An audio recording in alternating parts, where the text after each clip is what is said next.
at Radio Free America, and this is Uncle Sam with music and the truth until dawn. Right now, I got a few words for some of our brothers and sisters in the occupied zone. The chair is against the wall. The chair is against the wall. John has a long mustache. John has a long mustache. It's 12 o'clock, Americans, another day closer to victory. And for all of you out there on or behind the lines, this is your song. And welcome everybody to another edition of our Daily Gun Show. We come to you live every day at 7 p.m. Eastern. That's 4 Pacific. For about an hour or 90 minutes every day. We do three gun-related topics each day, different topics throughout the week. We come to you live on YouTube, and we simulcast that show over on gunchannels.com, where we're watching the live comments that are coming from everyone who joins us live. We also watch the comments on YouTube. Then when it's all over, we'll take the audio from the show and we'll post it as a podcast on iTunes. Let's see. So we encourage anyone who might be listening to the show now or in the future to give us some feedback on whatever platform you listen to us, so that we know where you're listening, and it also helps use those platforms to recommend the show to more listeners. So we do appreciate that favor. We have a bunch of hosts. Right now it's just Dano and I, but I'm sure other people will be jumping in. We started a little bit late today. I fell asleep. Sorry about that. But we got Dano jumping in from Illinois. Thanks for joining. Yep, we got a bunch of hosts, except today our host, or our bunch, is a couple. We have a couple of hosts, but Bob will be here just momentarily. We think they'll all show up here eventually. Yeah. But that's the fun part of the show. You never know who's going to start the show. People can make that into a game of some sort. Who's going to be on when we start live. Whoop. What happened? We seem to have lost our host, but it still says live. So if you're listening, we have a temporary technical issue, and hopefully he'll be rejoining us in just a moment. Hopefully I don't think he ended the broadcast, because mine still does say live. So if you're over at Gun Channels and you can hear my voice, just type something in the chat so I can see that you can at least hear me. If I see no response, I'll assume that you can't hear me and that this is over. It's over! It's over! Okay, Chris, you can still hear me. Thank you very much. So apparently I will carry the show on my own, waiting G-Webs to come back. And Bob to frickin' join the chat. And here's Bob. Bob, welcome to the Daily Gun Show. We are live for about 3 minutes until it goes off air because G-Web somehow got disconnected. Oh, okay. Well. So we may end up, here, he's back. All right. Technical issues, but we're back together. What happened there? I'm so tired. I think I closed the dang window. So where I was in the speech there, but where are we at? Yeah, I was just killing time. Where did I end though? What was I saying? We're pretty much, you just have to announce the 3 main topics of the show and then start. Okay, so this week we'll be looking forward to the week ahead. We'll be talking about, for this Gun Channels University segment of the show, Pateron, how to use it effectively. And then the gun tech portion of the show, we'll be talking about the guns of law enforcement. But before we do, we usually take a break before the show or at the beginning of the show here to talk about what happened overnight, or in this case, over the weekend. Yeah, I did pretty good. I didn't close the window right at the end of saying all that. Yep, and then we were gone. Yeah, one thing that's kind of interesting, although it's kind of like a whole lot of speech with not a lot of meat to it, was the director of the FBI and testifying to the Congress today. I forget if it was the Senate subcommittee or one of the other committees in regards to several subjects. One of them being if Trump Towers was in fact bugged or not, wiretapped or not, and amongst other subjects. And typical of any high-level either politician or civil servant, gave kind of a non-answer answer. So ultimately, there was a total lack of clarity in regards to what he had to say. So that was unfortunate. Because it would be nice, because what it does is this little stuff gets in the way of getting some of the big stuff done. I mean, there's only so many hours in a day. And when executives have to concentrate on taking care of these non-issue issues, it gets in the way of getting done the truly important things they actually were put there to do. So that's what I saw. So what about you?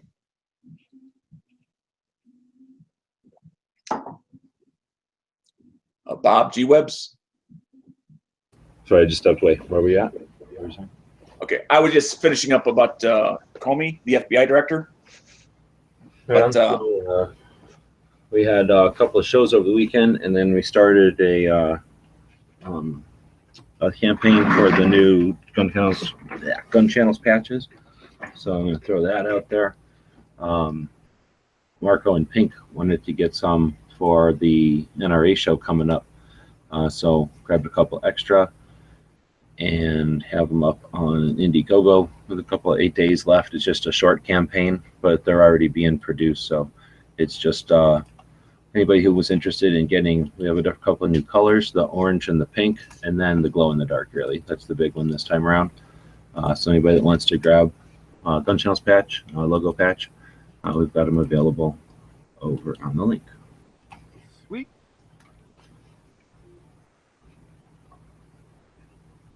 Otherwise, I think we're good to go then. We'll dig into the show. Yeah, I think we should be. I really didn't hear any news over the weekend. I was kind of busy. Drunk all weekend. We got it. well, let's fire it up. All right. So this week we'll be talking about, well, we already talked about what we're going to talk about today. Then Tuesday, we'll have our Second Amendment topic. Will be the top 5 worst gun laws. Then we'll be talking about, for our good idea, bad idea segment, iron sights, I guess, versus scopes or optics. And then we'll be talking about the state of Maryland. We have Marco scheduled to show up and join us to talk about Maryland laws. He's had to deal with those for quite a while now. Marco's a friend of the show, been around gun channels for a long time, and big advocate for the Maryland. Wednesday, we'll do the CCW topic. Will be daily carry items. I'm assuming that means other than firearms. Then we have an entertainment segment on Wednesdays, and we'll talk about the top 10 bad guy guns. Then we have our technical quiz on Wednesday. Of course, anytime during any of the shows, we could have our tactical pop quizzes, and stay tuned for that. Let's see. Thursday will be the gun stuff segment of the show, and we'll talk about the differences between shotgun competitions and sports. And then for the training segment to go along with that, we'll talk about how do you train for shotgun sports. And on Thursday, we usually talk about whatever shooting events might be coming up.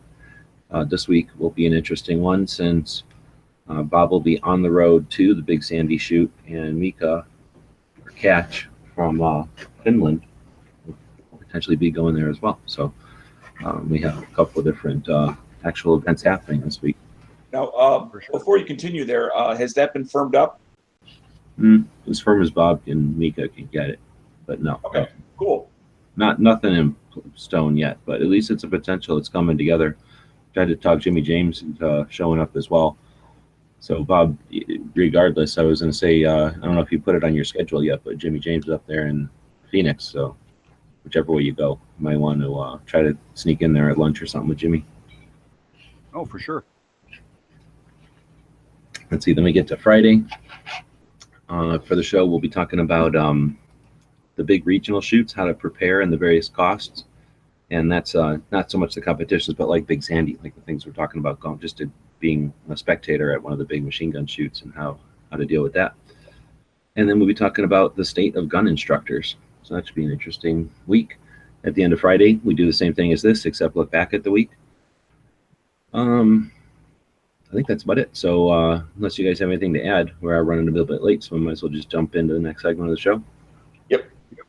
So we'll abbreviate this one easily enough. Between the first and second segment of the show each day, though, we take a break customarily and feature one of the members over at Gun Channels. This week and next week, I went through on yesterday when we were all sitting around chatting on the weekend chats, live lobbies. I'm not sure if it was Smeggy had it open or if it was one of Pink's lobbies, or one of the other guys. Really, there are some other people that'll host lobbies when they're needed. But it was just a general chat, and I was putting together the schedule, and I just grabbed some of the people who were in the chat room at the time. So it's not necessarily a theme to this week, other than people who participated the other day in the conversation that we were all having. So I'm sure we've hit some of these people before, but I know that we have not hit everybody. Today, though, we're going to feature Mr. Knives. I know we featured Mr. Knives before. He's I'm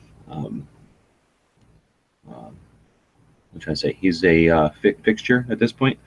Comes in, spends a lot of time in the chats, and participates in both the live chats and the text chats. Posts things, so he's really using or taking advantage of everything there is to do over at Gun Channels. And I found him to be very helpful by being present quite often. He's able to help keep track of, if somebody says, "Hey, where's Bob?" Half the time, Knives knows, oh, well, 2 hours ago somebody came in and said something, so very handy to have people who are around and paying attention and responding, because I'm sure there's lots of people that just have Gun Channels on in the background, but they may not be focused on it or paying that much attention all the time. And Knives fills that role very well. And of course, he participates in the conversations. I think everybody's kind of like Norm at Cheers, right? Everybody knows who Knives is at this point, either by his icon or just by his friendly personality. Yeah. Very true. I like that, Norm. Next time he comes in the room, it'll be everybody can just go, "Knives." We kind of already do, so yeah. Yeah, that's true. Anyway, hell of a guy, and that's the reason we book on channel, so let people who are having fun with conversations on guns have a place to do their thing. All right, so that'll take us into the next subject, which is how to use the social media. On Mondays, we do our Gun Channels University segment, where we try to do some of the behind-the-scenes nuts and bolts and the how-tos, so people who are either already or thinking about creating some firearms related content, or really any content online, and firearms are going to be part of it. We talk about that kind of stuff. So we've been using the Patreon now, I guess, for a while, but kind of more specifically to fund the shows, since there are some costs to doing a daily show like this. We've used the Patreon funding, what do you call that thing, channel or funding platform, to not only bring in money, but also to participate with our audience. So something like the planning sessions that we do on the second Saturday of the month, where we plan out the itinerary or whatever of the show, or the schedule for the show. We allow our anybody to join in who's a Patreon member, and then that way people who want to have some input into what we're talking about, or just hang out while we're doing it, gives them a chance to an avenue to do that. But I know there's some other things that people have used, other people on Patreon have used with their audiences to use that platform as a tool.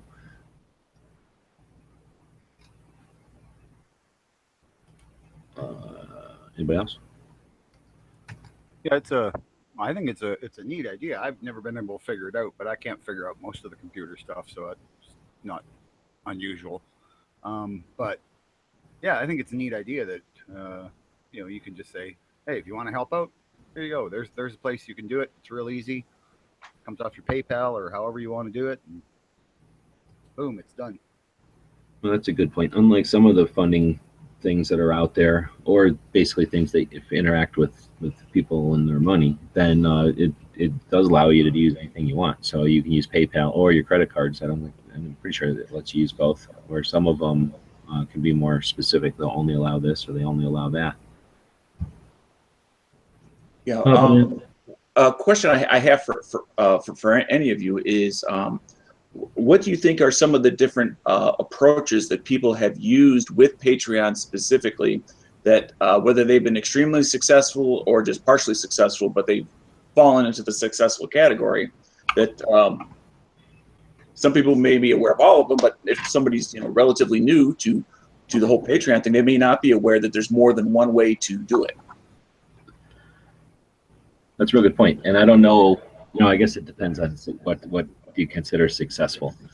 So I guess if you're talking about just as an avenue for a very popular show with a large audience, to be, I guess, if it's a tool that a very popular show can use to bring in contributions from their audience to fund, either the show itself or a project, it's definitely useful for that. And I think that's how we were using it really for a long time. But you can be used in different ways. I think that's what Dan was asking. So once we started paying attention to the platform itself as a communication hub, as a set of tools that allow anybody making content of any kind, really. It can be a published thing like a book or a magazine or a comic book or musical. Musical notes written down. We call that. Somebody creating some kind of project. Composer. Thanks. So you can be on any kind of content that can be created. It can be used to unite an audience, really. And I don't know, they call it Patreon because of patrons, right? I guess people that helped or that help a cause or an effort. Yeah. Well, used to be, an artist would have a Patreon that would support him in his daily life so that he could continue to do his art. So I think that's where they got the name. Right, and I think it probably did start as a funding thing, but as we started paying a little bit more attention to it, and I don't know if I saw this, I think, for me at least, I was on Patreon doing something, just some task over there, and I thought of it as like a hat you'd throw out while we're doing our thing on the sidewalk. It's the hat you throw out, and if people enjoy what you're doing, they can throw some money into the hat, and that allows them to efficiently contribute or participate or say thank you. And then it allows, again, so that we don't have to have some formal arrangement with some casual person walking by and enjoying the product or the content. But it's more than that. And I think I was in there just doing some routine thing, and I noticed that there was a video on, use Patreon better or something. And I clicked on it, and a lot of times I'd run so those things can be so basic, or they can be so just reiterating everything you already know. It's just a waste of time. This one really wasn't, though. And it started to open my eyes to some of the things that are on some of the tools they have there. For example, like a poll or a questionnaire. If you've got, again, you're creating content, you've got an audience, and you're trying to cater to that audience, getting feedback from that audience can be annoying, especially if you're going to send them over here to do a poll, and then you're going to send them to this place to keep in contact with email, and then you want to have some sort of a live thing happening while you're doing the show, and you might send them over to gun channels. So taking your audience and taking them here and there could be beneficial depending on what you're doing, or it could be distracting. And so Patreon offers some tools that allows people to consolidate all that in one place. So if they're there to drop a $1 in the cap, as a thank you for the content you've created, you can use it or use the platform as a way to say thank you, but also to ask what would you like to see next time, or did you enjoy that or this, to get some of that feedback that's useful for the creator, but also depending on how you use it, could be a way to, like we do the thank yous to the people that support us by a random patch drawing each month. There could be some ways that you could get some feedback from your audience using those tools. And I guess that's what I was saying, is that there's some interesting ways to do that. But to answer Dano's question, another big part of the Patreon thing is those perks. So as a creator, you create a project or a page over there, and you let them know you're going to be doing, for example, a podcast like we're doing here. Then you can offer perks. Well, they can be something from saying thank you for contributing, or they could be a discount code to something. They can be an agreement to participate with them in some other media platform. Maybe if the patrons support you, then you'll like them on Facebook, or you'll follow them on the Instagram or something like that. And so there's some ways that you can offer some things, some actions, or some services from your end to say thanks, or the other way around. The Patreon can you can set it up so that the Patreons can offer some of their assistance with some various things. So the perks can be simple, or we say action based, or cause and effect based, or then you can of course have products or services that aren't necessarily done for a fee, but done with the idea of supporting the project. And I've seen things there range from like what we do with the patches to other types of products to like entries into an overall random giveaway, or after a certain amount of participation. One of the things Patreon does is keep track of the total amount someone is supported. So there might be thresholds you could come up with. At some point someone's going to donate, accumulate $100 worth of donation, and at that point, it could trigger a new thing, or and instead of having to keep track of that on a spreadsheet or something, if you don't have a Smeggy to help you with that, then Patreon can help you with that. It keeps total, or it keeps track of how much support an individual has given the effort, or how many times someone has offered feedback or stuff like that. So it's a pretty powerful tool, and although it's designed to help fund a project, it can be used in different ways to, again, use this new media, this back and forth type of thing, to really enhance the show and enhance that participation with the audience. And I think that's really the biggest thing when you're creating content. I know it can be frustrating. I've lived it, and I still live it, and I talk to people all the time who are living with the frustration of knowing that there's a lot of people out there who may or may not be interested in what they're doing, but being able to create content that's appealing to the largest number of people isn't always the only goal. So when Dano asked earlier, what are some successful things? That's where I think we need to, perhaps we could do a whole nother show on what's a measure of success. If you're going to do something that you find interesting, just doing it and offering it to the world might be your measure of success. But if you're trying to do something that costs a certain amount of money, and you'd like to make that a wash, like gun channels, as long as gun channels pays for itself, I consider that a successful project. But I'm sure some people would look at it differently, depending on what their goals would be for it.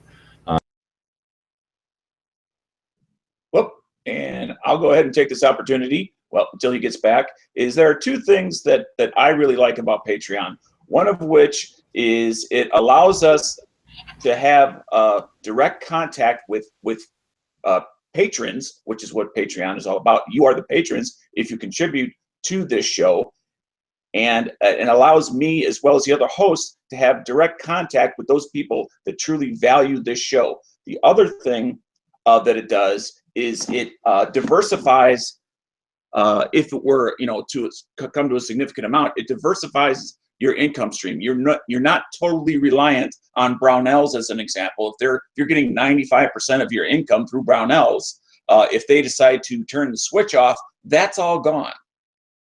Where if you diversify your income streams, and you have two people that aren't very happy, they turn it off at the end of the month because we didn't fit their needs or whatever, you still have the other people there. It didn't go from 100% income down to the 5%. You just dropped a small amount. That's one of the aspects that I really like about it, as well as using Patreon, and again, in the theme of diversification, with a relatively new thing over on YouTube called Super Chat. And it's just another way of diversifying your streams of income to the show to make the show something better and greater than what it currently is.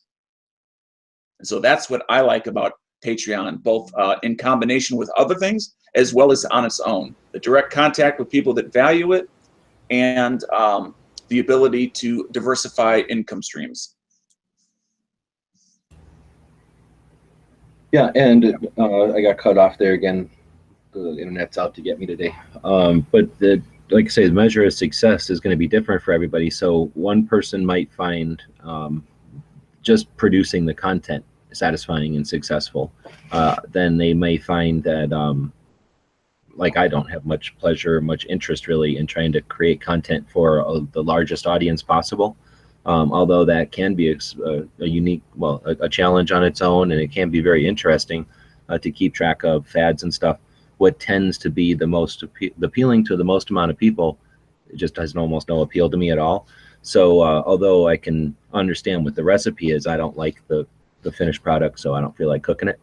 So what Patreon allows us to do, and what we've been finding, is that we can now focus the show like we do to the audience that we want: Second Amendment supporters, people who consider themselves advocates, people that are looking for information, and potentially people who are creating their own content, either beginning to create their own content or polishing up their presentation with the content they're creating or whatever. And by appealing to a focused group, the group that would be interested in specifically what you're doing, the Patreon allows you to keep in contact with that group.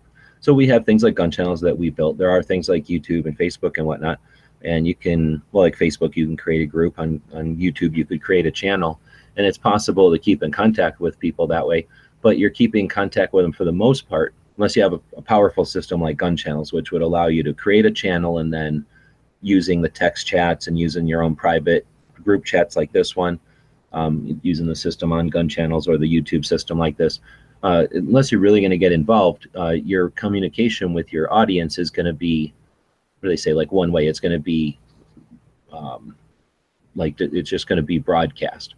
So depending on the privacy of the issue or just the, I don't know, the topics that you're going to discuss, you're going to have to realize that it's going to go out to everyone. Well, Patreon offers a really neat thing where somebody who participates over there with your project, you can send them, I guess discreetly, I guess would be the word, you can send either a link or an invite to a room or some sort of a preview of some content or just the content itself. Like maybe you're never going to go public with it.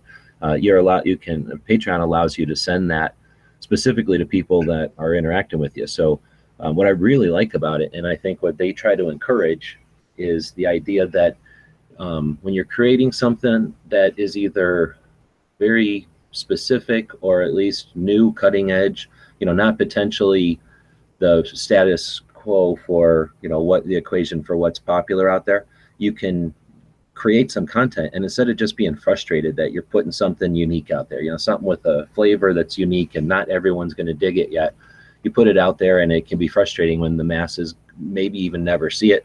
But if they do, they come and go because there's so many people out there that are just, only interested in what they've already experienced. They're not looking for that new thing or that, different approach, that it can be frustrating as a creator. What the Patreon allows you to do is, as people are interested and they like what you're putting out there, they like the style you've got or whatever it might be, you can keep in contact with them individually. They can become part of a core audience, I guess.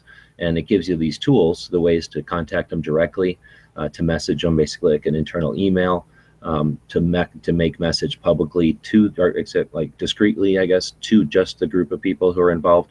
It allows you to maintain and communicate with that audience in a much more intimate way than on the mass public way. So I really think, as an advocate of the new media, that's a neat feature of the Patreon. I'm probably not enunciating it really well here, but I'm a little bit tired. But we can definitely go back and address this. We do these topics each day, not to give you the definitive overall, here you go. We don't, you can tell we don't, write up the script for this and have it well researched or anything. We just want to touch on these things. But if this is something that, you have more questions on or something, of course, you can contact us through Patreon, or you could contact us through our email, dailygunshow@gmail.com. And I noticed that Smeggy jumped in. So before we end the topic, unless you guys, of course, have anything to add, we'll just throw it over to Smeggy. We're just talking about, for the Gun Channels University segment here, the Patreon aspect and using it. I don't know if you wanted to throw anything in for that. Not really, other than it works really well if you support all of the people you like. That's a little technical tip. Right in no man's mouth. Time for windbreakers? No, hold on. What did you say, Maggie? I was reading. You said that. I was just, shameless plug. I was just saying it works better if you support all the people you like.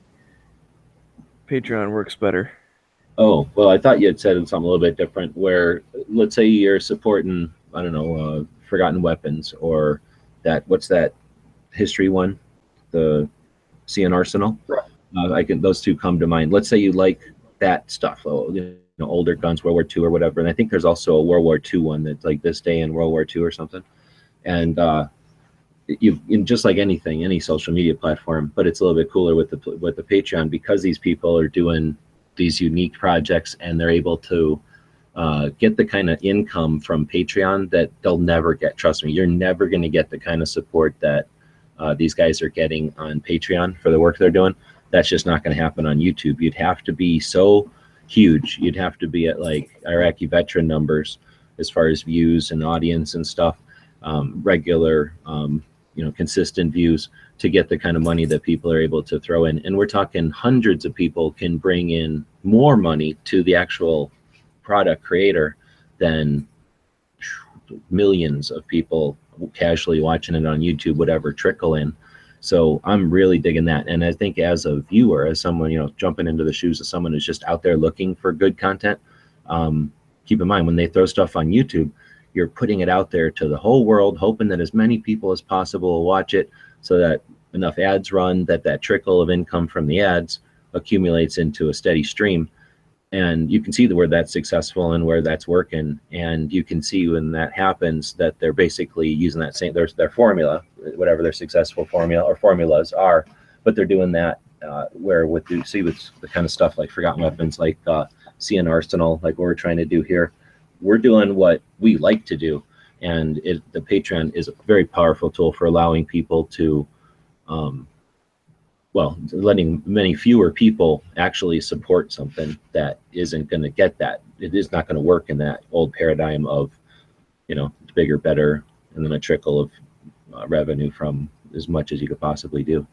And I really think that, it's great for us because we're creating content, but I think it's good for overall the community because it'd be boring if the only thing we were offered is what appeals to everybody, or the only thing that sticks around because it's able to support itself is the stuff that appeals to the most people.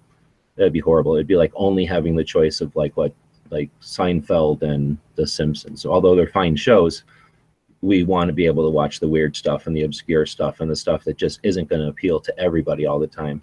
And I really think Patreon's going to offer or is offering a chance for some of these things that wouldn't be able to handle. They wouldn't be able to continue with the old-fashioned paradigm. I doubt. Well, I don't know. Maybe I'm wrong, but I don't think some of those, kind of nerdy things talking about specific guns from specific places would ever get that kind of appeal on a big broad. It's like the Great War that they're doing. Thanks. That was the one I was thinking of. Yeah, and it's doing really well, and it is a really good show. I mean, it comes on like every day, Monday to Friday, kind of like our show. But I mean, he just talks about what happened in this day in World War I. But that's a big chunk of history that people should know about. So I'm really happy to see that it's getting support and it's getting traction, and it wouldn't be able to do it without Patreon. So I think it's a great thing.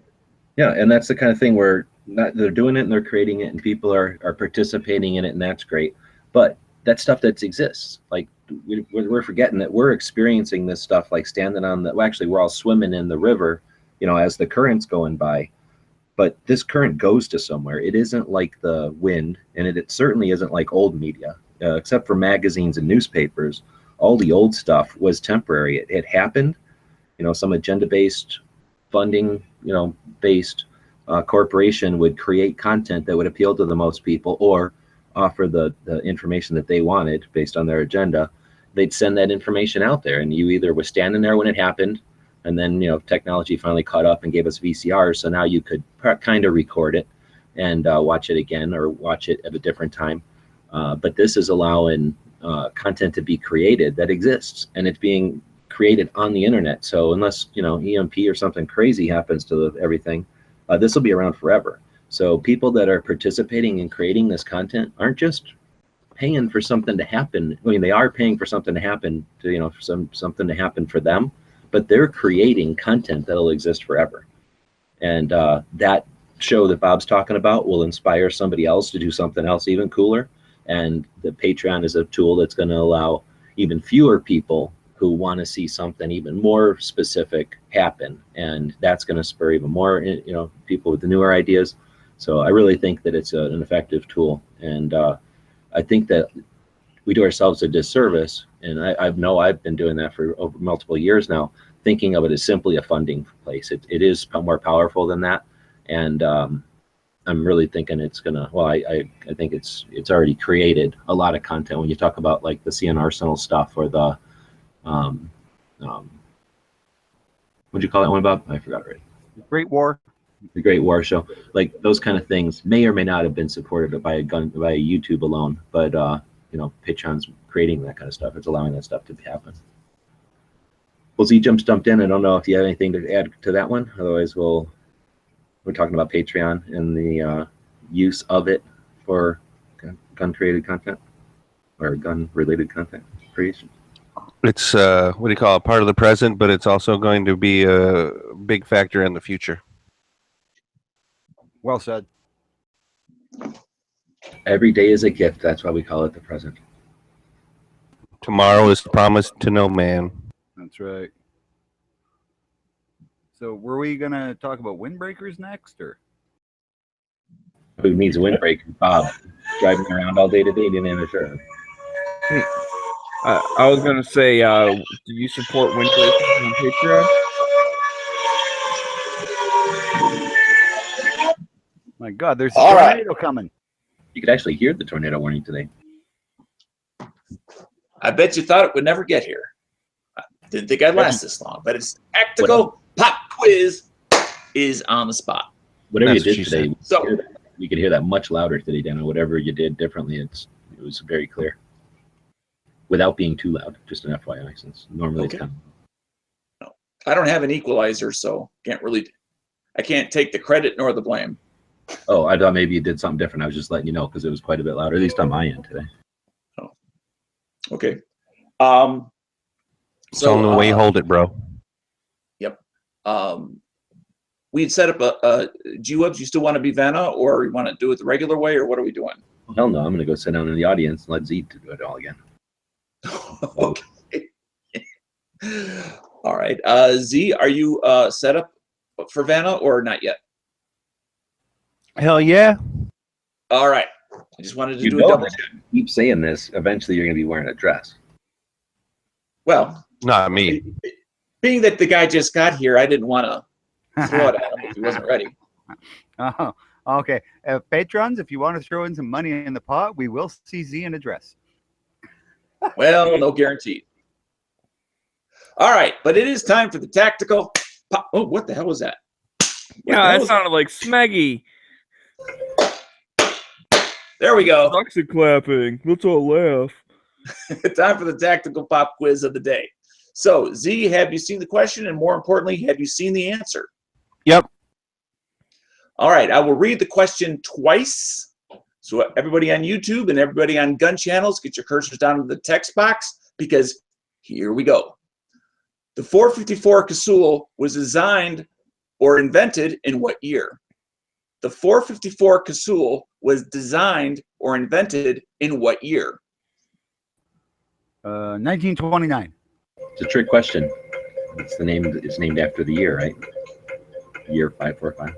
I thought Casull wasn't that the bad guy in the first Ghostbusters? And by the way, I want to thank Mr. Connery 1969. for today's question. Oh man, So, thank you, Sean. 57 is incorrect.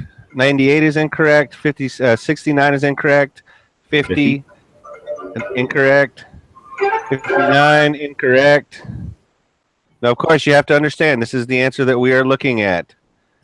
Yes. So thank you, Mr. Bing, bing, Connery. bing, bing. Angry American. Probably took all the hints we just gave, and yes. 1958 is the answer we were looking for. So congratulations, Angry American. You are today's Tactical Pop Quiz winner. And of course, thanks again to Sean Connery for supplying this question and answer, as well as we have some coming up later from Angry American that he also submitted. So congratulations, Angry. Head on over to dailygunshow.com/pop-quiz. Fill out the form. You know what to do. And congratulations. And again, I want to say thank you to all of everybody for participating both on YouTube and on gun channels and potentially on Facebook and Instagram. Everybody out there listening to the show now or in the future, definitely just want to say thank you for contributing and everything like that. It definitely makes the wheels keep turning. But Angry American, you know what? You're the first one of the week, so that makes you, the Tactical Pop Quiz hot shot for today. So good job. Oh, Way to make it Z's happen. back That's in the what road. a winner feels like. All this, now I feel excited. All this game show, like, positive energy flowing. Well, let's take all that positive energy into the next segment of the show, which will be, you guys want to go into the third topic or dig into one of the daily things? Why don't we do it this one while we still, oh no, Dano, you're about to head out. I got, a few minutes. Well, let's dig into the guns and law enforcement since we got everybody here. So we do a gun tech segment on Mondays, and since this is the tech segment, I'm not sure what we were talking about when we dropped this one in here, but I'm guessing we dropped it in here because it's tech and not something else. So technically wise, where do we go with guns in law enforcement? Well, I'm the one that had actually typed in. It very much is dependent, I think, on the category, and I'm the one that put in on duty, off duty, undercover, special duty, like SWAT or water patrol. That's all going to vary depending on what role the law enforcement We're individual. talking about the sandbaggers. What about the Texas Rangers? Look at all the Well, different I guns said they've had such over as. the years. Yeah, again, those are specialty. That's special duty. That's what I meant. Anybody but here been hit with a sandbag yet? Why would I want to get hit with? Excuse me, beanbag. My bad. I mispronounced beanbag. You mean shot out of a Okay. 12 gauge shotgun? Yes. Yes. You mean shot out of a 12 gauge shotgun? And or they make a bloop, and don't they also have an undercarriage for the patrol carbine? I don't know. Right. Yes, I've been shot by the beanbags or whatever coming out of a shotgun, but I've not seen any with like grenade launchers. You mean like a 40 millimeter set, whatever? Or like a 37, I think it probably comes out of. And I know that they made one that's like almost like a bloop tube style as well. But just a single barrel giant little grenade launcher daily.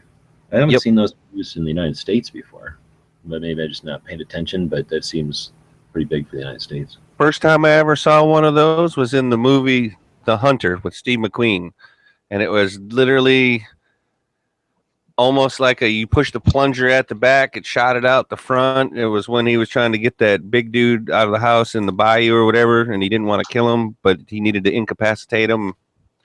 Now, that's like the 80s or something like that when he was being Papa Thorson. So I'd have to say that was the first time I ever saw one of those sandbags get launched. Now, my understanding now is they don't usually shoot the person, the rioter or what have you, with one of those directly. Usually they skip them. Is that correct? No, Well, I've heard I they would think skip out of a rubber 790 bullets. for sure, because that would be a lot of impact. I would think. I mean, I haven't. No, don't get me wrong. I've seen video of somebody getting shot directly and not skipped. But my understanding was, God damn it, my understanding was that they usually skip them was the technique. Hold on, I'll be right back. I'm not sure what does it mean by skip. Well, you don't shoot like at the person with those less lethal devices. You shoot at the ground in front of them, and ideally, you skip it up into either their shins or their knees or their pelvis or into their chest, not into their head, ideally, because you don't really want to hurt somebody. That's the whole point, right? Then if you're talking about crowd control and you're shooting out rubber shot or something, and it's going to spread a bit, you want it to spread. You want it to be as annoying as possible to people out there. So by shooting it into the ground, bouncing it up into them, you get a little better angle. And I think I don't know, I'm not law enforcement. There might be something to it because I know when they're shooting lethal stuff, they'll sometimes do that too. When you've got issues where one bad guy standing around, a whole bunch of potentially not bad guys, in the wrong place at the wrong time, and it can be an issue. So maybe it's some consistency in manual of arms, but I don't have any idea about that. But I think it might also just be for safety, because those things are coming out of shotgun, for crying out loud. I don't see how anybody can accurately ricochet, because that's what you're doing, off of an object to hit your target. Oh, it's not hard at all. Super easy, actually. Plus, it's riot control, so you don't have to it's almost like volley fire. You're not aiming. It's just like shooting billiards. Easier. It's really not hard. So when I got shot, we were at range day at SHOT Show. I think it was like six or six, I guess. Might have been 8, but I think it was 6. And it was a big when, and the reason I say it was a long time ago, and it wasn't anywhere near as fancy as it is today. It was at it's always been at the Boulder Range in Vegas when it's in Vegas, but when I first started attending it, at least, it was like a couple of the range guys would show up, and then they'd sit at the main house, and then unless they were needed, they stick at the main house because there was not enough of them, and they didn't have any need to patrol the thing. So they basically were just there to make sure the place didn't burn down. So it was a very relaxed situation, and they had some target stands set up.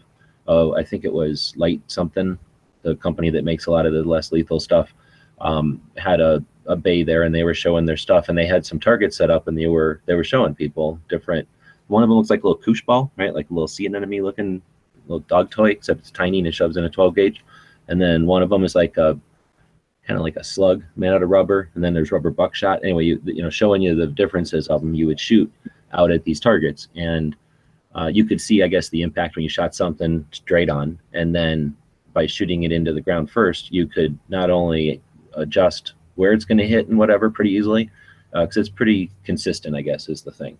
So you get used to what you're bouncing it off of, either dirt or concrete or grass, I suppose, and then you figure out real quick where that goes. So I imagine it's like tossing a ball or something, or throwing a grenade, right? That's one of those things. It's a variable. That's what I was just gonna say. Yeah. So anyway, they were showing that, and that's when I went down. I was like, "Hey, shoot me!" And they're like, "Okay." And then, or they were like, "Oh, I can't shoot you." And I'm like, "Well, let him shoot me." And he's like, "Okay." And then so they were shooting at me, and I got to experience it bouncing and hitting me, and then just hitting me. I mean, it's annoying, but it's not anywhere near like hurting you. And then anyway, so that was my experience with it, and bouncing it or whatever was, I mean, kind of neat, actually. It was kind of a whole nother thing to be kind of fun to do. There's no point to it, but it is almost kind of neat to skip the rounds.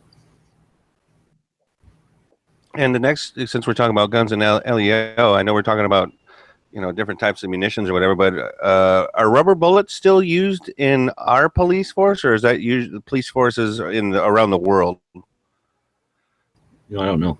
It's a good one. I know I see rubber shot all the time, but I don't think it's much less lethal. You know, I mean, it's still. Yeah, I was just gonna say, because you can technically still die from that stuff. Yeah, they were shooting some of the protesters that were trying to stop that oil pipeline with rubber bullets, apparently. But whether that was police or private security, I'm not sure. Well, Buzz, and then an interesting one: rubber slug / buckshot for self-defense? ?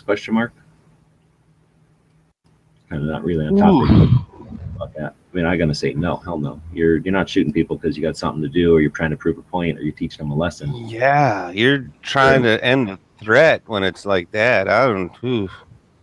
Yeah, I'd say definitely no. Yeah, that's when it comes to good. That's a definitely bad idea. Much like, you know, racking your shotgun is a bad idea. It's a tactic. Oh, yeah. I was gonna say, because dude, I'm gonna rack my shotgun if I got to load around though. Well, but I hear what you're saying. But I hear what you're saying. The theory that scares off all, I understand. It's kind of off topic, but I don't know. Maybe for like if you had like deers or some shit in your backyard eating your corn, and you just wanted to shoo them off, maybe that would be something to have that stuff around for. Yeah, that worked good. Paintball gun though, loaded with practice rounds, would do the same job. All right. Bird shot straight up in the air is going to be a lot cheaper. Yeah, but then you got to hurt. That's something like Angry out there noticed or mentioned how about law enforcement calibers over the years? So it was 32, 38, 38 special, 357 to 9mm to 40 back to 9mm. And if we're talking about guns and LEO, like think about all the cops that used to carry that little 32 revolver, like the one that Mr. Kersey shot in Death Wish. Like that's a 32. And he's pretty dang good with it. But they would work just fine. I mean, it's just bullet placement at that point.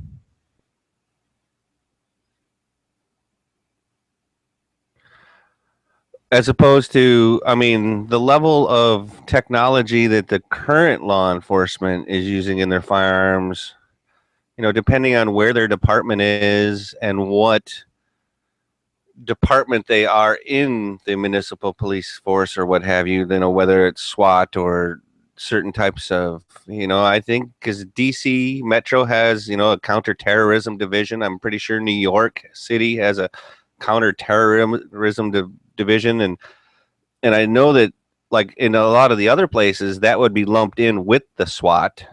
And I know that some cities or municipalities or what have you, they actually have, actual separations of those. But and also LEO, law enforcement officer, doesn't that technically then include, say, Fish and Wildlife? That includes ICE. That includes Border Patrol. That includes FBI, right? And DEA. So, like, you want to talk about expanding all of the guns that we're talking about now? Like, that's a lot.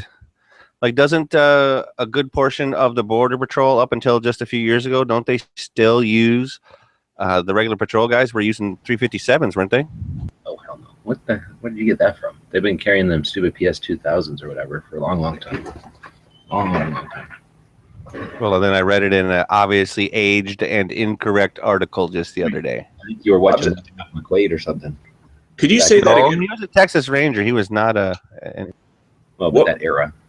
Could you state that again, G. Webbs? What long gun or is the Border Patrol carrying? The thing of P2000, a 5.7. No, the P2000. It's some kind of, I forget. Is it not Walther? It's not Sig. What's the other one? H&K? Yeah, probably H&K. Isn't there an H&K P2000 or something? 2000. The handgun, 9mm. Stupid. The only 2000 I can think of is the Caltech. I'm sure it's not that. Pay attention to H&Ks more, but H&Ks don't care if you pay attention to them. That's what makes H&K so awesome. They may be cutting because of their lack of caring about anything. They don't care if you buy whatever they sell. That if they don't advertise it, but that's what the Border Patrol carries right there. Oh, nice! You just put a link up for it too. Thanks. Yeah, it's just some goofy H&K gun. And then they specifically, from my experience with them, if they're federally sworn agents. They're not officers. They're law enforcement, but they're federal agents. So with those kind of credentials, they have this like little badge thingy they carry around, like more like an ID card than a badge. But anyway, if they want to use their status when they're not on the clock, then they have to carry their duty weapon. So they have to carry P2000s around. So I don't know. Is that a picture of them? Huh? Never mind. Keep going. My bad. So I think that's kind of weird. I'm not aware of that with many, I can't even think of any specifically, but I'm sure it must happen out there with all the different law enforcement agencies. But that's the only one I can think of at such a major level with such a stupid gun that makes them carry their actual duty gun off duty. And I guess it has something to do with liability, right? I guess the government figures, well, if we hire these people and we train them with a stupid gun, then when they're off duty and we're going to be liable for what they do, for their actions, then they got to carry the same stupid gun that we trained them on. So I know lots of Border Patrol. Well, I know many Border Patrol agents. I could say I've had conversations with it, not intentionally, but just when it comes up, I'll usually ask them if they like the idea, because I think it's funny because they get to carry. Well, anybody can carry. They get to carry on planes and stuff, but that stupid gun. So I always bug them if it's the kind of time or person I can bug them like that or kid around with them. And most of them think of it a double-edged sword. They like the idea of being federal agents, being able to carry the gun whenever they want, whatnot, but they don't like having to choose the one gun. And not very many of them like that particular gun. It's a dumb gun.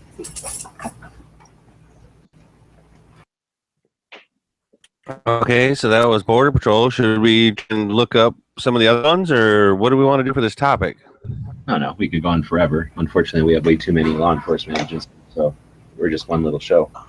Maybe if all those are law enforcement agencies would go to our Patreon account and participate heavily in the funding of this show, we would think differently of it. But I'm going to suggest we've gone all over the place with this one. We can definitely bring it back. And if there's somebody out there who's listening, or when there's somebody out there, one of our listeners wants to contribute, maybe some of their insight, either as a distributor or maybe they provide firearms for law enforcement, so they're familiar with it, or they have dealt with are in law enforcement or have been, want to talk about it.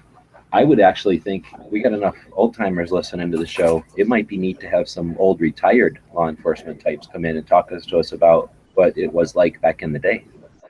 Imagine talking to Moss about law enforcement or sworn carry. Karen, Now, I got a question for Steve. Special or Smith & Wesson Chief Special? That must have been interesting, having those little guns as your carry gun. See, have you ever had any contact with the Coasties, particularly an officer that might happen to have a firearm, or is that all locked on board their ship? Their boats. Okay, so you asked a couple of questions there. Yes, I see those guys every day. Now, not every day are they carrying. Usually, when they're going out on patrol, that's when they. And I'm trying to remember. I think it's a 40. That's what they're carrying on their hip. And then, of course, they got the whatever the 308 machine gun on the deck of the boat themselves, which is awesome. Really, they only got. So yes. So not sure. They don't use a 50. The pistol? Well, I don't usually make any movements when they are in, because usually here's the thing, they don't usually just walk around with them, right? They're usually marshaling the resource from inside the building then through the gated area and then onto the boat itself.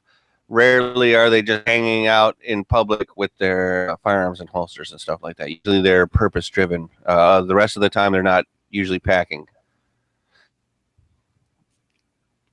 Unless it's like training drills or something like that. But yeah, I'm not sure. I mean, I would like to assume that it's a SIG in 40 caliber is what I would like to assume.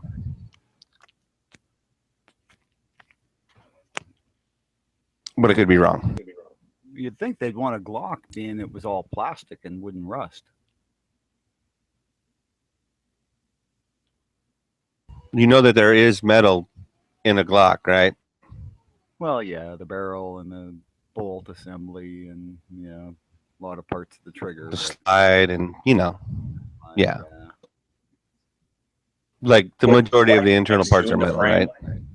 Metallic rails in the slide or in the frame. Yeah, why not just make the gun out of real metal? And never mind. Luckily, we can only barely hear about them. That's good. Thank you for that. I appreciate that. Like he's making fun Not of us with some sort of master control panel. Bob just wanders away from the microphone or something. To be honest, that's all it is. He's just not facing the mic when he's talking. More than likely, yeah. Yeah, he's wandering Please. off. Do we have to help them? Yes, we do. That's why we're here. We're here to help people. All right, so like I say, I think that we could definitely take this topic, throw it into the future, riff on it a different way. If someone's out there wants to contribute some firsthand knowledge or some insight, take this as an invitation. You can email us at dailygunshow@gmail.com.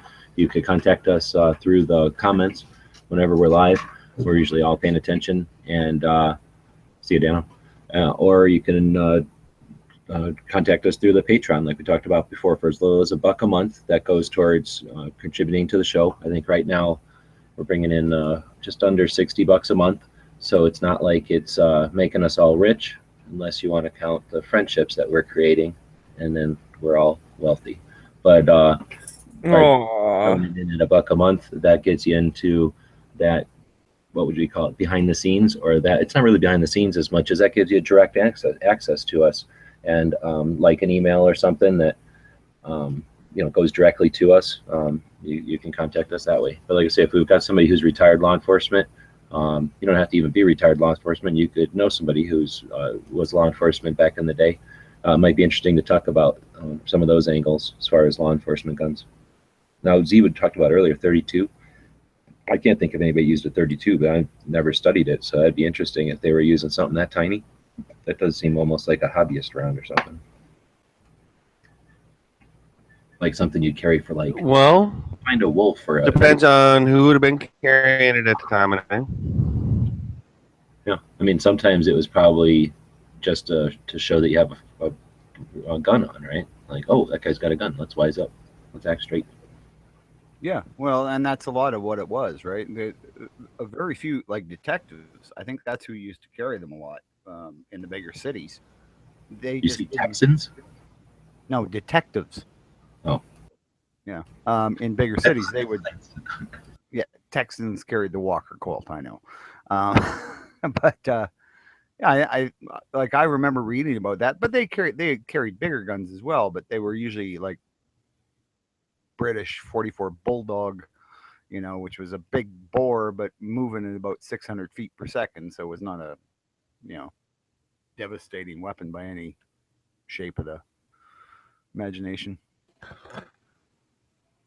And I was just going to ask, I don't believe, I'm about to walk into it, I think. Okay, so we know Callahan is a fictional character, right? But yet he shot 44 Magnum. I was just going to ask, do you think there were many that shot 44 Special? No. I don't think that there were many law enforcement who just went like, what was that guy from Cop or from Police Academy? Hardcastle? No. What was that guy's name on Police Academy? What? Had all the guns. No, Police Academy. Hardcastle was a big black guy. Oh, it's not Hightower. It's But anyway, I don't think very many cops are just get to go rogue and carry what they want. Maybe in like old timey days or sheriff's departments or where your brother's the chief or something. But I think liability, consistency, you got to carry what everybody's carrying, right? well, in his defense, Harry was a detective inspector or inspector detective or whatever. So maybe that was also why he had some of the leeway that he did. I don't know. I mean, I know that it's In for the the movie. mean streets I of don't know if it was. Yeah, it was they a- could carry what they could carry what they wanted, but they had to qualify with it. That was one of the things where he did the qualification thing, and other people would be shooting their semi-max or their revolt, 357s, and he'd come out and be like, boom, and blow the target apart, and boom, and blow the target. It was like Magnum Force is one of my favorite movies. Yeah. So, yeah, I think it was something. To But do with ESG, I would like to visit guns and law enforcement again for sure. Oh, I I already just think there's so much left untapped. May 29th, we'll be talking about it again. So get your ideas. for that. Excellent. Send them in. Contact us. So we'll move on to another topic. And you know what we never do is ever do anything except Baylor. We talk about Patreon. So I'm going to talk about the Gear website store again.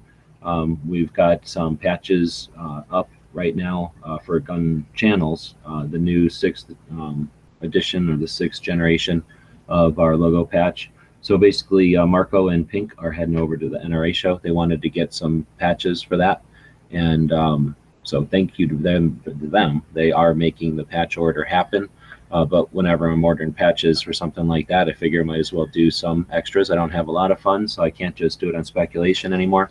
But I did do a couple of, and I literally a couple of extra. We have 5 orange, so not 50. There's 5 orange. Now there's 3 because I think people already bought 2 of them.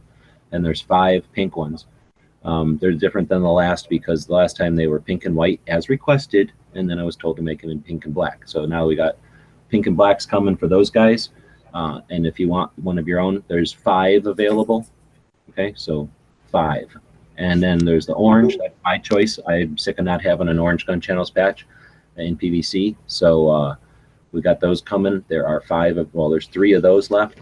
So if you want these, there's 8 days left. And then the other one was the glow in the dark. So normally it's a black and white issue. You either are down with gun channels or you hate guns. That's the black and white issue of it. But because we've done a couple in black and white already, this time we finally did them in glow. So this is the first time doing glow with this manufacturer, but this manufacturer has been nothing but spectacular for more than a year now, I think, or about a year now. So I'm curious to see how their glow is going to come out. And the sample looks pretty good, but the samples always look pretty good, right? So anyway, we do have more of those. There are 50 of those. So if you'd like a glow-in-the-dark gun channels patch, I assume more people might want one of those. We did get it. I speculated a little bit and got 50 of those coming. And so far, I don't think anybody's even grabbed one of those. there are 10 groups of 3. So there's those 5 orange patches, there's those 5 pink patches, and then there are 10 more if you want to buy all 3. So anyway, there's only 15 orange patches to get, period. There's only 15 pink patches to get, period. And there are 60 glow-in-the-dark patches to get. So if you're interested in participating in gun channels, keeping it going, it's not like that's going to bring in all that much money, but it's basically going to pay for the rest of the patch order that Pink and Marco are creating so that they can help spread the word at the NRA show. And if you'd like to participate in that, it is a Indiegogo campaign going. I threw the link out before, but since I'm mentioning it, I'll throw the link out again. And you don't have to be a member of Gun Channels to grab a patch. It is a super cool patch, and the ladies love it. But if you are a member of Gun Channels and you're trying to collect all the various ones, very limited opportunity this time around. And remember what we talked about the other day when we were talking the survival type stuff is if you got the Gun Channels patch, you're going to at least have a step in the door of being part of the cool kids. And when we're making our survival team, all the cool kids are invited. There you go, eh? So you could think of it as a hedge against a potential dire future, and you could have a wonderful existence if you had one of these Gun Channels patches instead of the horrible existence. Right. Yeah, I mean, who doesn't want to hang out with Smeggy like during the zombie apocalypse for the rest of the time? I mean, it'll be fine. That'll get you one level of security clearance with the Gun Channels patch. But to really have total security clearance, you're going to need to have a muzzle and mic. You're going to need to have a daily gun show patch. Just saying. That's true. You have those available at the bottom of, if you're watching on Gun Channels, I think if you just scroll down, look underneath your chair, and you have the opportunity to buy a Gun Channels or a daily gun show logo patch. There you go. You get to and buy you didn't a even patch. have to listen. You get to buy a patch. You get to buy a patch.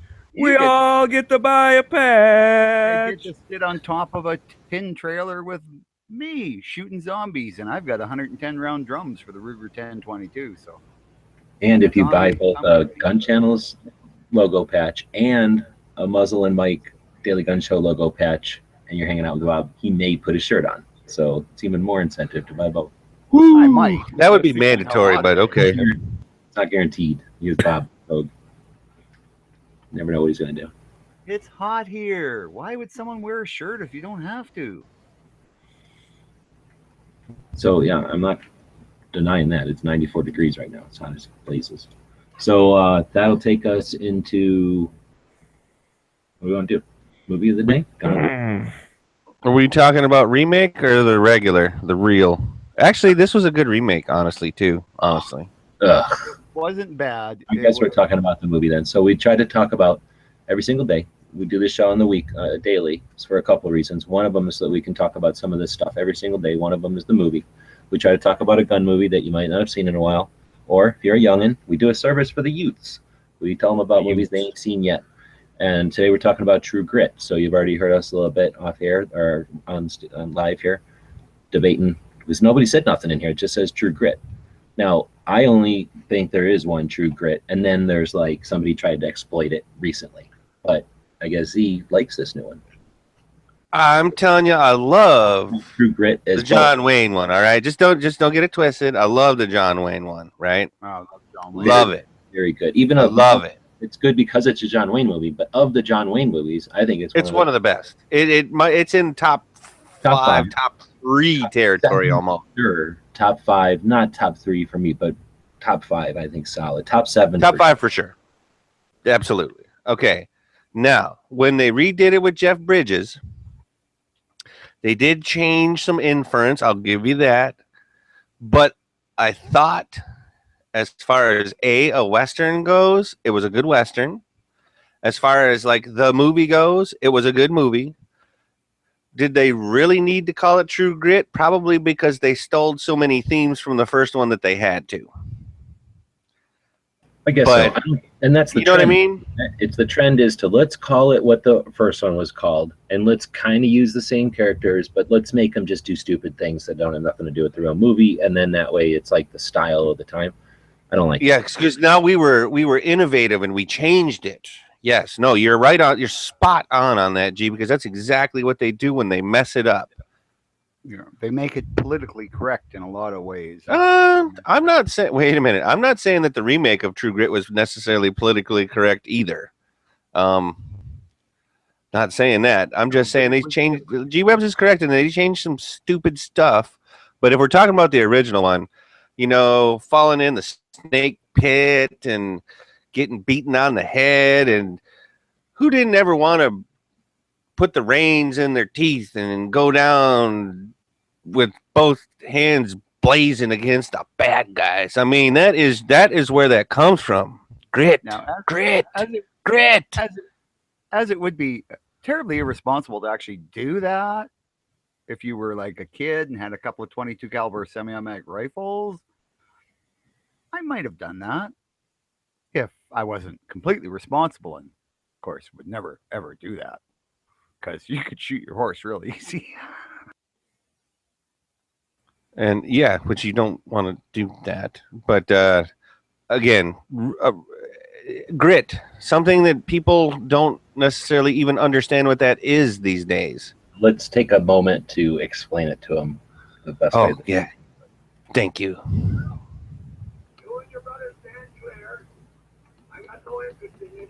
Can you hear it?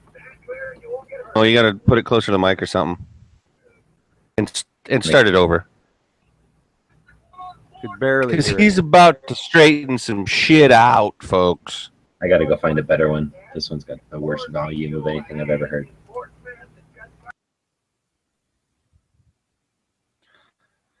Grit is like intestinal fortitude. Grit is something that's in your innards. It's in your stomach. It's what helps you digest life. And so the phrase for someone to have true grit is not only courage and wherewithal, but also not necessarily bending or yielding too. I mean, endurance too. And Diecaster's got it right there. Diecaster on YouTube just threw it out there like it was nothing. Yeah. What do you say? Fill your hands, you son of a bitch. Oh, well, here, let me see if I can get this a little louder. You and your brother stand clear. I got no interest in you today. Stand clear and you won't get hurt. What's your intention? You think 1 on 4 is a dog ball? I mean to kill you in 1 minute, Ned. Or see you hanged in Fort Smith at Chet Parker's convenience. Which will it be? I call that bold talk for a one-eyed fat man. Fill your hand, you son of a bitch!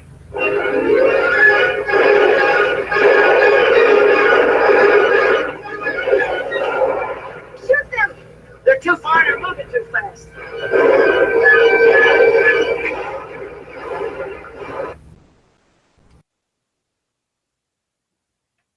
So I'm sure that copyright snagged us, but that gives you the idea. I'm willing to deal with the repercussions of that because you forget that Robert Duvall was a bad guy in that one. Was that Glenn? Who's the guy on the ridge again? The guy that? Oh, that singer? Yeah, it's yeah, some singer. Rhinestone Cowboy guy, right? Yes, I think so. Rhinestone Cowboy is a John Travolta, isn't he? No, that's Urban Cowboy. Glenn Curtis, not Glenn Curtis. Glenn, son of a gun. Glenn Campbell. Thank you, Diecaster. Yeah, and I love it. Yeah, that's bold talk for a one-eyed fat man. I mean, just yeah.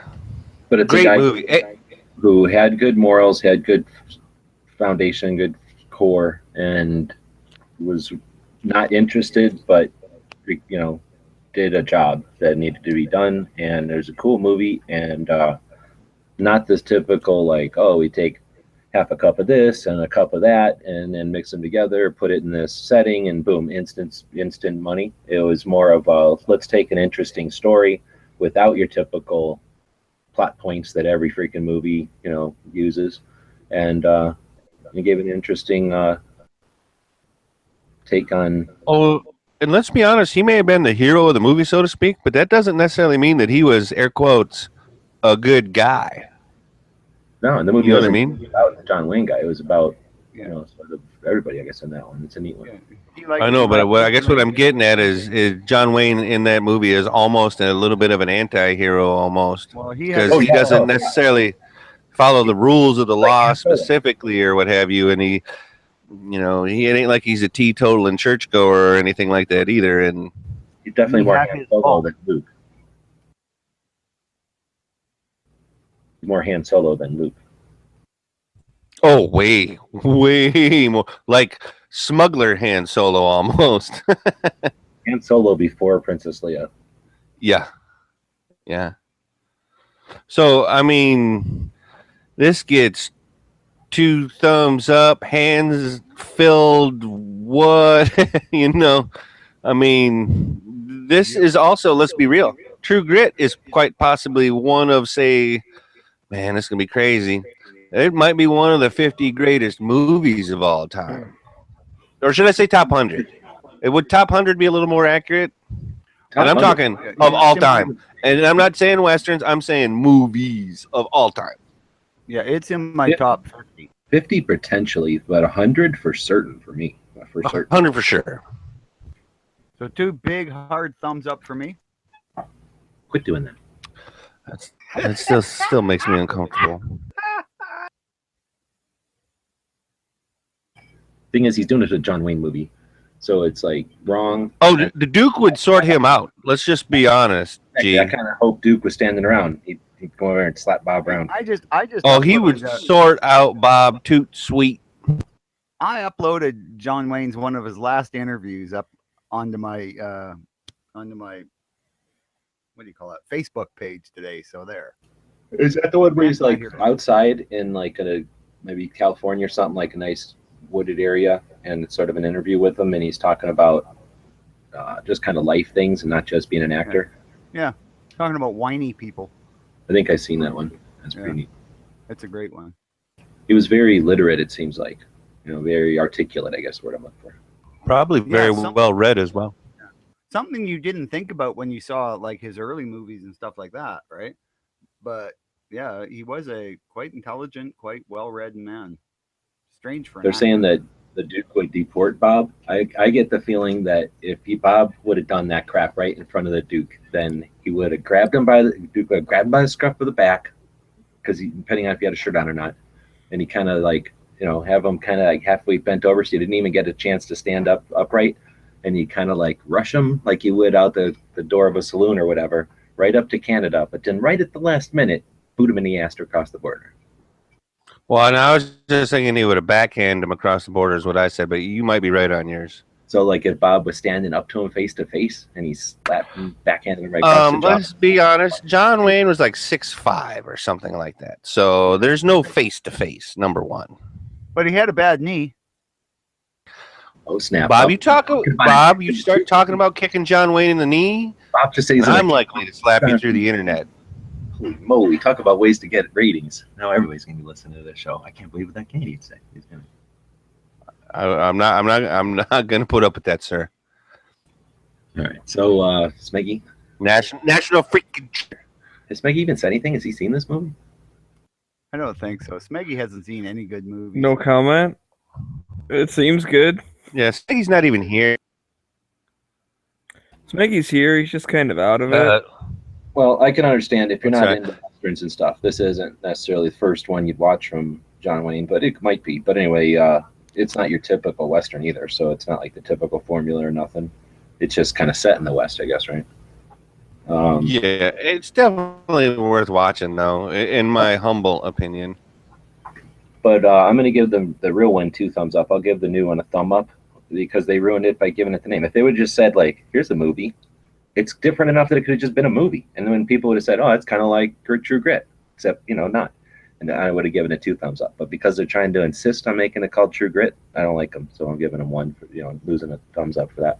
Otherwise, I did think I'm inclined to agree with that. those people who acted in it aren't bad. Or no, wait, it's Matt Damon, isn't it? But he's okay very well. And then that other Yeah, guy. but he takes a blow to the head and acts kind of stupid at some point, right? Yeah, he doesn't play a critical role or nothing. He plays the role of a singer in the first one. But I do think it's neat to see some of the other actors play that role, but not enough that I'm going to give it 2 thumbs up. I'll give it 1. Yeah, I'm going to go with G and Z, and I'm going to say 1 thumbs up for or the whatever they want to call it, the modern True Grit.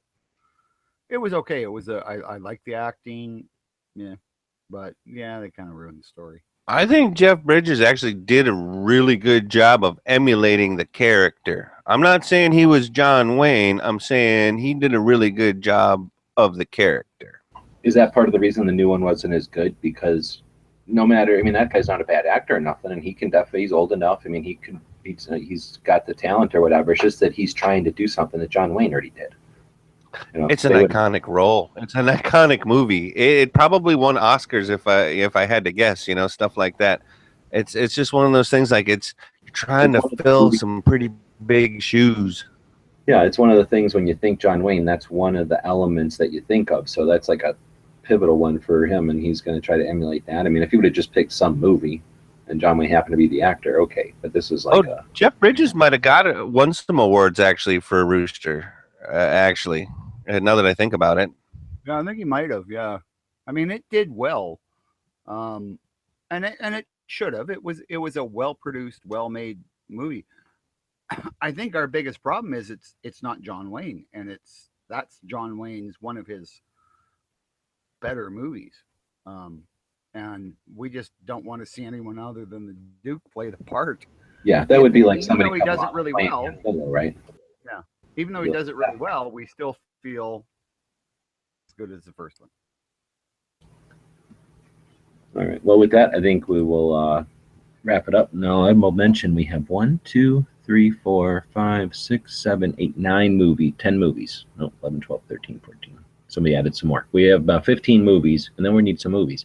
So if you've got ideas for a gun-related movie, ideally one that we haven't talked about ever, but at least one we haven't talked about in a while, feel free to email it to us. Again, our email is dailygunshow@gmail.com. We're always interested in getting ideas from the audience because you kind of get the idea of the stuff we watch when we fill out the list there. That will take us into... The last time you had time to watch a movie?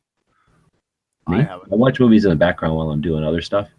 So I actually watched one of the Star Warses. I was actually thinking about, I don't know if it's appropriate for this show or do it on Matt's Nerd Chat, but doing a open question to the group kind of thing, like which of the 2 new Star Warses are better? Because I honestly can't figure it out. I like the 2 new ones, but I haven't even seen it, and I couldn't bother. The Star Wars is just silly. Whatever. So anyway, I was watching one of them today while I was working on the car. So I'll just leave a movie run, and it's just I like it, just like having a radio going or something. Just have noise in the house. All right, so that's going to take us into, I guess, the I'll be saying anything. So we're going to go into the gun of the day. Sure, why not? What's the gun of the day? Ugly American machine pistol that looks like a brick, right? Yeah, whatever. So we're doing a video from, I guess I should have looked before I opened it up to full screen. It's a video from, tell me the date at, 2013, so it's a few years old now. I had a chance to go out with a full auto MAC-10 and shoot it up, which is always fun, and they needed somebody to clean it afterwards, and I volunteered so that I would have a chance to fiddle with it more, right? Who doesn't want to fiddle with a MAC-10? So we got a MAC-10 sitting there with a true MAC-11, my 380 open bolt MAC-11 pistol, and they're just awesome. So I have them sitting next to each other in this video. There's a couple other videos whenever I was doing this series. Like I say, I was basically cleaning that MAC-10 for them and helping it get dirty, which is even just as much fun. And did a series of videos where we looked at the insides of it and compared it to that little MAC-11. And this is just a quick video, I guess, where we had them on the table there with a bunch of money. And just works as an overview. MAC-10s, unlike what Bob's saying, it's wrong. They're the ultimate in awesomeness. They're U.S. made.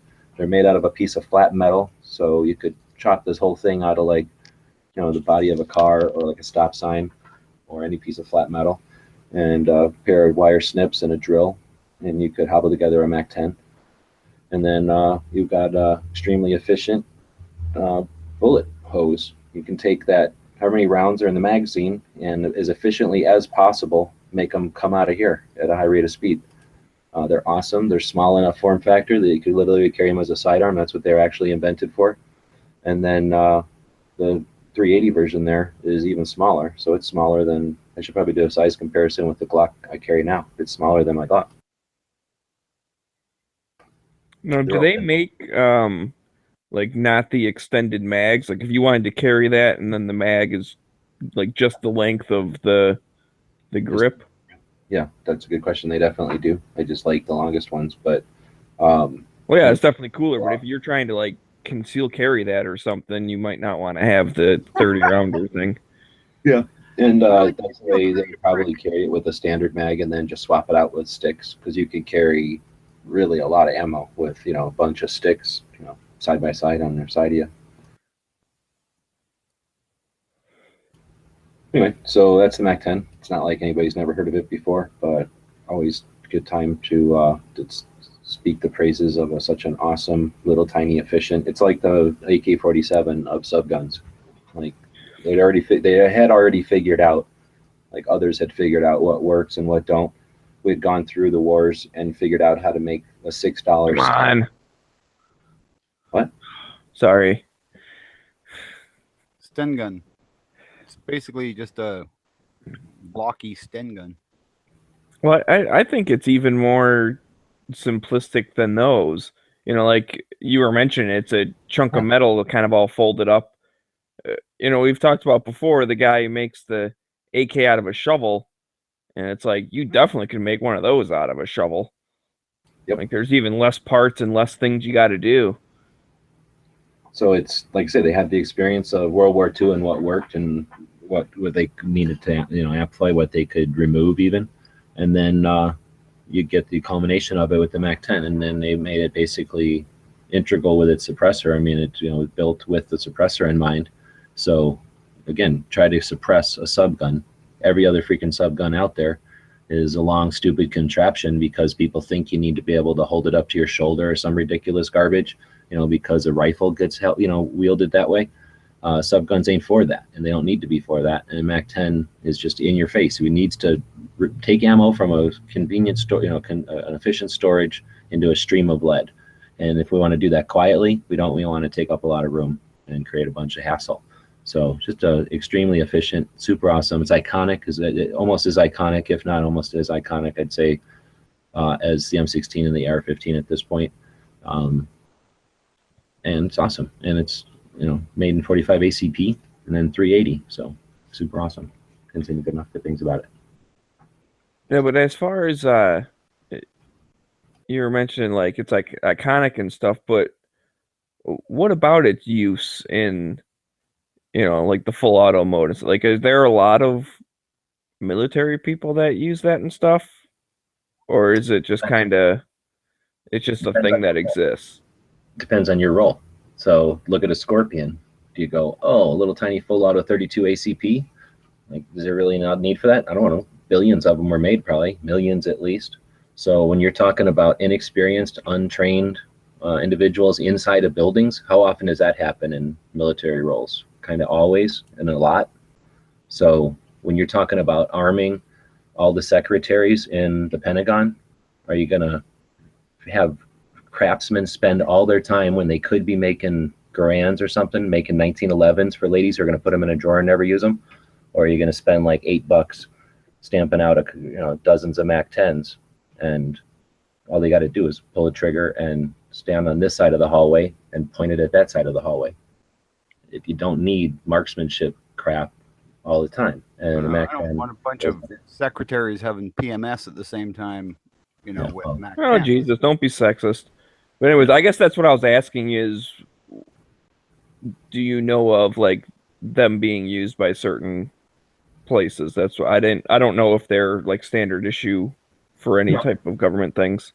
No, but that doesn't mean anything. That's a bunch of dumbass government people who got, you know, either their ideas, their crazy ass old ideas, or their stupid traditions, or their sexist, you know, mindsets, And then you got people who are making things that cost a lot of money and have a lot of infrastructure in place, like 1911s and Berettas and all that, who, you know, need the world to think that a gun has to be a complicated thing that is ultimately reliable for all circumstances, even though we all know, you know, things don't need to be like that. CPR masks don't have to be scuba masks. You know, sometimes the thing just needs to be there for a minute and work. And a Sten is a Sten. It's, you know, the grease guns, the Stens and the Liberators didn't get used, but, you know, that concept of what works and what gets out there is more effective than what theoretically would be perfect. And that's where the Mac comes in. So it was a victim of a bunch of people who think everything has to be perfect all the damn time and are gonna, you know, would rather sit around having theoretical discussions about shit. But it still exists, and that's a testament. There's plenty of guns that came and went, and you can discount something that came and went all you want. Mac still exists, and I say they're iconic. So it's not just because it's a little square; it's because it's the most efficient way to take, you know, efficiently stacked bullets and turn them into a stream of lead. They're one of the best guns ever made. That seems neat. I'd like to play with one. Didn't get used enough. I've never had the opportunity to. Oh yeah, you always want to be able to shoot one, or always take the opportunity when you can. Hey, I would love to shoot one, but like I say, it's to me, it's not one of those like, oh, this is so great, this is the greatest gun in the world. That'd be like me saying that about the Sten gun, which I don't. I say the Browning High Power is the greatest gun in the world, but not the Sten gun. Yeah, a ridiculous gun that nobody used for anything that you just like. But I'm trying to look at it from the evolution of firearms. High Power didn't do anything. Finished his design. What did it figure out how to cram more 9mm into your hand? First high capacity 9mm pistol in the world. And then the natural evolution, the perfection, was to cram that high capacity magazine in 45 ACP, a far superior round, into a Mac and have the most efficient way to disperse it into a stream of lead. So with that, we'll move on and hit the gun shop of the day. What are we going to do for a gun shop? We don't have anything listed for a gun shop today or any day in the future. So we're not going to let the segment go. We need to get some input from our viewers. So we have had some people that contributed via email. I woke up late today. It was super hot out today. I've been working on the car, so it's my excuse. Does anybody have a gun shop that we can talk about today? And that'll give me some time to start putting some from the emails in. And again, encourage people to send in some links or photos of shops that you've enjoyed that have something unique or interesting about them. Bob, what's the last gun shop you went to?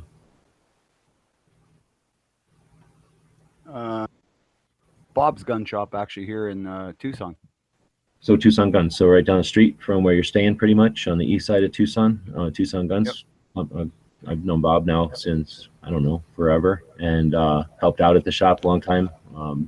Like Yankee brags about being on the books. You know, that's one of the shops that I've had that relationship with for a long time.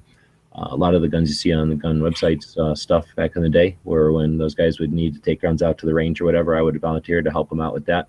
And then I would share what we were doing out there via video. Bob's an interesting guy. He likes cowboy guns. He likes modern stuff. He really likes World War II. He really likes cowboy, but he's interested in all the other stuff too. So it's a well-rounded shop, but not just well-rounded with like whatever is new, but with like all guns really. And he's just as interested in a little cheap and expensive gun as he would be, you know, the most valuable gun. I've seen him have $70,000 guns in the shop before. He can regularly. Yeah, just a heck of a nice guy. Yeah, if you're in Tucson and you need anything for firearms related, go see Bob first. He's just like I said, a really nice guy. Plus, he's named Bob, so. Good point.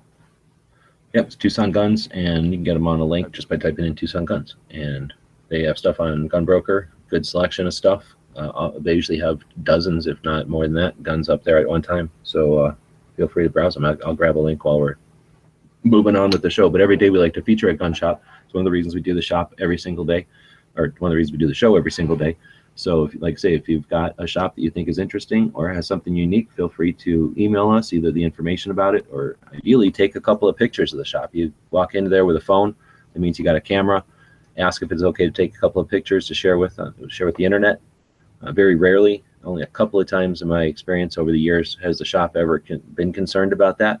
So most often they're going to say sure, and maybe they'll ask why, and then you can tell them about whatever it is you're working on. If it's a podcast or a blog or a YouTube channel or something over on Gun Channels, you can let them know what your interest is, and where you're going to be sharing it, and take some pictures of the interesting stuff they have. Take a picture of the outside to let people know what kind of what size shop we're talking about, if it's a little shop or a big place.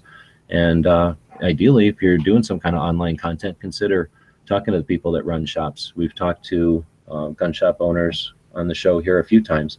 They've always got interesting stories where their shops came from, and about their customers, the kind of products they like, and just different experiences over the years. And you might discover a lot of content for whatever you're creating, as well as entertain your audiences in a whole nother way.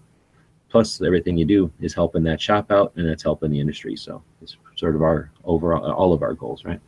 So with that, I guess we can move into the. Hey, one thing, I just got back. I just wanted to say about the MAC-10. That's the 45 ACP one, correct?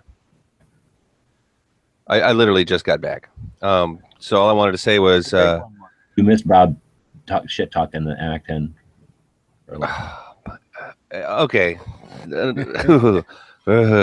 Anyway, what I was gonna say about it was that is literally, if the NFA goes away or what have you, so that then you can just easily transport without having to tell the federal government in between where you're going and stuff like that. That's that's probably close to the top of the list of all the giggle switches. That's probably top of the list, because it'll also be one of the more affordable to be able to achieve as well. Yeah, we really didn't even talk about that, but because of the abundance of the MAC-10, the MAC-11 pre-1986, and its simplistic design, many people bought those and converted them or bought them as subguns, full auto select fire right out of the factory. So tons of those, lots and lots of those exist as transferable machine guns. So they become people's introduction to machine guns, because nowadays with the infringements and everything, it's costly and burdensome to obtain them and to play with them. So a lot of people, that's their first introduction, and then a great value. They've always been, and they continue to be the lowest barrier to entry, or whatever, the lowest price point to getting into the NFA realm. And yeah, you can suppress them. So it's freaking awesome. Yep. John Wayne again. McHugh. Yeah. So I think we were about to dig into. Well, we did the movie, so I guess it's just we're done. So the we did healthy tip. We're done. Healthy tip. Do we have one? Books on tape, really? So we do this one a lot. You can tell we're recycling them. Books on tape while you're walking. I really don't like listening to the radio if I can help it while I'm walking, but I really like listening to a book on tape. So if like Dano, I think, is just starting a book on tape somebody's recommending to him over the weekend. It's going to be, I forget, did he say it was going to be 22 hours?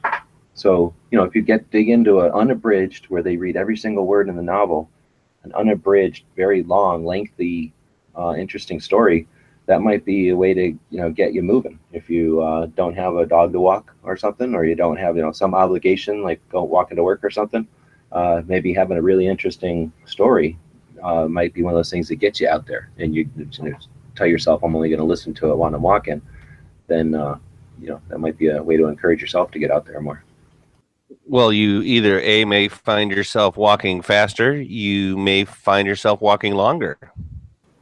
Yeah. If you're not restricted by time, like you have to be somewhere at a certain time, or you might end up, well, I need to hear a little more of this story, so I'm going to walk X amount farther or whatever,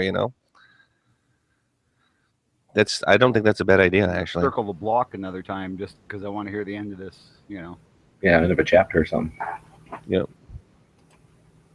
But we are running out of healthy tips. In fact, that's the last healthy tip. I have to go find a whole bunch of more new ones. I do have some ideas. I'm going to grab some off of the Instagram, off of my food channel. I've got some stuff I subscribe to over there that gives me some interesting stuff. So it's going to be a lot of plant-based stuff. So if you don't like plant-based health tips, you may want to contribute some yourself to our email address, dailygunshow@gmail.com.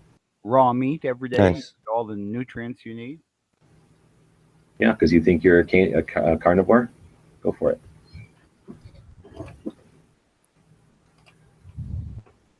What else we have? There's a joke there, but I'm gonna let Historical fact: human beings developed more once they started eating meat. They evolved. Oh, really? Yes. Well, it was actually not necessarily just meat. It was once the human body started to consume more protein, it allowed for larger growth, brain, and everything like that, and stronger muscle. That's I can dispute all of not that. Concede to Bob since he was alive back then. okay. Well, I was just gonna That's say a good- I'm that's a not good way. It's addressing like what you- you said. Not technically. You will agree with them, but only if you can make fun of them a bit. So that's nice. But yeah, definitely I don't fire. agree. Like the use of being able to cook stuff is what really helped our brains grow bigger. Evolutionarily speaking, because we were because raw getting protein more. We were allows getting you more to get calories disease. per meal and that kind of crap because we were cooking stuff. And meat did have something to do with it, but we've always been omnivores, so there's nothing wrong with eating Exactly. plants. No, but we eat meat. I mean, that's We eat both. Anyways, going down the rabbit We hole. consume. We consume. That's what we do. meat though. We can eat vegetables all day, but I mean, if you're eating vegetables all day and you have a chance to eat meat, you're going to jump on that meat. Some people like Again, Bob. I think that's a personal choice. Yeah, some people are attracted to the meat, like Bob. Can't get enough meat. I can't. I love. I think Bob's attracted to the meat sweats. Is what Bob's attracted to. I see something here about notes, and I'm guessing Dano stuck it in here since none of y'all are saying anything about it. Petition for South Korea Garands to come in the 1911s to be brought back to the United States. And we got a petition over at whitehouse.gov. Anybody seen this one? Something we could I have potentially... not, but I'm Every second matters, I guess. currently going there. I'll sign up for that. I don't know if we're doing good, but yeah, No. hey, any signature helps. So we Let's just see, do a what link do we out there for everybody, and we'll add it to the show notes as well. But it sounds like there's a new White House petition. Now, we didn't see any activity on the last one. Do we sit down and pout and go, oh, they didn't do what we wanted from the last one? Or do we hold their feet to the fire? And I don't care if this guy invented the concept or not. It says with 100,000 things, they're going to address it. I suggest we keep putting new petitions out there. We keep voting for them, and then we require them to say something about them. Persistence and Well, and here's the thing. go ahead. Well, I was just going to say that doesn't. Okay, so he might have not directly, publicly addressed it or anything like that as of yet. Not to say that he won't, and not to say that he didn't privately or non-publicly witness it and understand that he needs to move in a certain direction when he has the ability to do so. I might fall on with DB on this a little bit in that I don't know that it does anything, but I will fall with the rest of everybody in that I don't see any harm in trying to do so. Yeah, taking. You know what I mean? I don't think it hurts anything. If they see a petition get a 300,000 signatures and then they do nothing, and then we do nothing except pout about it, that's a statement. If we put one up and it gets 300,000 signatures, and then we put another one up and it gets 300,000 signatures, and we put another one up that gets 300,000+ signatures, and another one, and another one, and another one, that sets another stage. That's saying something. So I think there's definitely value there. We don't know if he's even being made aware of them yet, right? Until we reach a certain point where they're going, geez, this is the 6th petition. We should maybe tell him, the important guy, about this stuff that's coming in, because you know that he's not looking at everything. So we need to keep pushing, like you guys are saying, and keep putting the petitions out so that eventually the lackeys go, boy, there's a lot of people sending these petitions, and we should maybe bring this up. Right? Yeah, I don't believe it's just the lackeys, though. I mean, that definitely might be an avenue to get his ear, but the political strategists are paid, and they pay a lot of money for people to monitor public Yeah, opinion. to know what's important at the time. Yep. And us stepping up to the microphone, and when they have a public mic open, us getting up there and being persistent has value, and it's needed, and we're here to rally and to encourage and to inspire. So let's take that and look to the person. Hey, and this man is also on Twitter. He reads Twitter. He reads Twitter. So why haven't we attempted to say aloha on Twitter to him and remind him about some of the things that may have happened or something like that. But again, Raphael that's sums it up. neither here nor there. Numbers means votes. They know it. They're where they get paid. Yep. And that's the real deal. Yep. Numbers mean votes. We gotta keep pushing and showing the amount of people who are concerned about this and want something done about it. All right. So I think we've covered a bunch of stuff. It looks like we hit everything then. And that'll wrap up episode 271. We'll be back here same time tomorrow, actually on time tomorrow at 7 p.m. Eastern, 4 Pacific. And we'll talk about the Second Amendment, 5 worst gun laws proposed or passed. We'll be doing the good idea, bad idea, scopes versus irons, and then Maryland. What about gun channels So, tonight? Have they done gun channels tonight? Is there even anything on gun channels tonight? Matt's going on right now with his Guns and Geeks thing. Is he live right now? He normally starts like 10 minutes ago. All right, so we got Matt. And then we got Right. we like shooting, I think. We like shooting and Crash and burn. lock and loaded. Load. Yeah. Yeah, I don't think Crash and Burn's doing theirs tonight. Not Crash and burn. It's lock and load. I was thinking. I don't think Crash and Burn does one anymore, do they? I haven't seen one in a while, No, I just juxtaposed the two. which is a bummer because that was a fun show. Maybe they'll get back into it. It was, but I mean, yeah, it obviously took a lot of time out of their day. Yeah, well, I know they got busy. Like, what, they got a new like shop or a new whatever. Like, they moved to a new building or something. Like, I think their business is taking off a little bit more. They maybe don't have as much time to sit around and podcast. But whatever, I see them on Instagram every once in a while posting stuff. If they're listening, we'd like to see them back doing those podcasts. So, anybody out there who's got a link to them, let them know. So I guess that's it for our show. I think anybody else got anything? See you tomorrow. Yeah. All right. So we like to end our show with a quote. Before I do that, I always want to say make sure you share, like, and subscribe. If you want to help us out on Patreon, that's good. And if you want to get hold of us, it's dailygunshow@gmail.com. So here's our quote. Could you speak into the mic, please? I am speaking into the mic. It must just be low. It's like an inch from my lips. So this quote is from Ronald Reagan, my favorite president, or one of them anyway. Ugh. It has been said that politics is the second oldest profession. I have learned that it bears a striking resemblance to the first. And on that cheery thought, I want to say thank you, everybody, for watching and listening, and we'll see y'all tomorrow.